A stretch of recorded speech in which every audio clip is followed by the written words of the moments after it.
जय गुरु जी। शुक्राना गुरु जी। गुरु जी की प्यारी प्यारी संगत को जय गुरु जी। पंचकुला से गुरु जी के एक शादी समारोह में शामिल होने का निमंत्रण आया।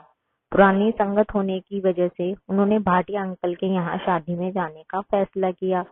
वो अपने एक सेवार्थी और ड्राइवर के साथ शादी के लिए निकल पड़े। शादी में गुरु जी की उपस्थिति देखकर सब धन्य हो गए। शादी की पार्टी के साथ साथ गुरु जी के भी दर्शन करने को मिल गए। रात ज्यादा होने लगी तो गुरुजी ने भाटिया अंकल से कहा, "हुन मैं चल रहा हाँ, कल दरबार भी देखना हैगा।" भाटिया अंकल ने कहा, "गुरुजी, इतनी रात को कहाँ जाओगे?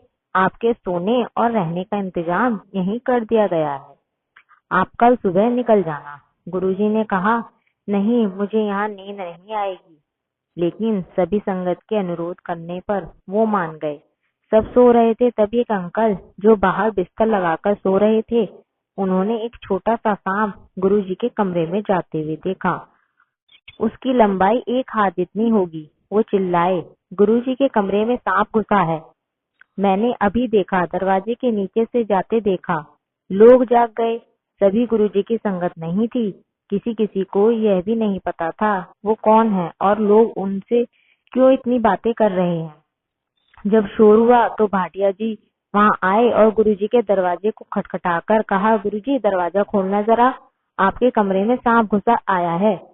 गुरुजी ने दरवाजा खोला और कहा, "अरे मैनू कुछ नहीं कहता सांप, तुसी सब जाओ ते सो जाओ, तुम सब परेशान मत हो।" उनका सेवार्थी वहीं खड़ा था। उन्होंने कहा, "अरे गुरुजी को सांप कुछ नहीं कहेगा, आप सब जाकर सो जाओ। देखो, उनके माथे पर तो सांप वाला तिलक लगा हुआ है, भला वो सांप से क्यों डरेंगे?" सब देखकर हैरान हो गए कि जो गुरुजी के माथे पर जो तिलक था वो हिल रहा था और कल रात तक उनके माथे में कोई तिलक नहीं था, लेकिन एक सांप के आकार का टीका उनके माथे पर साफ साफ हिलता हुआ दिखाई दे रहा था। सबको पता चल गया कोई आम इंसान नहीं है ये, वो देवों के देव महादेव के अवतार हैं।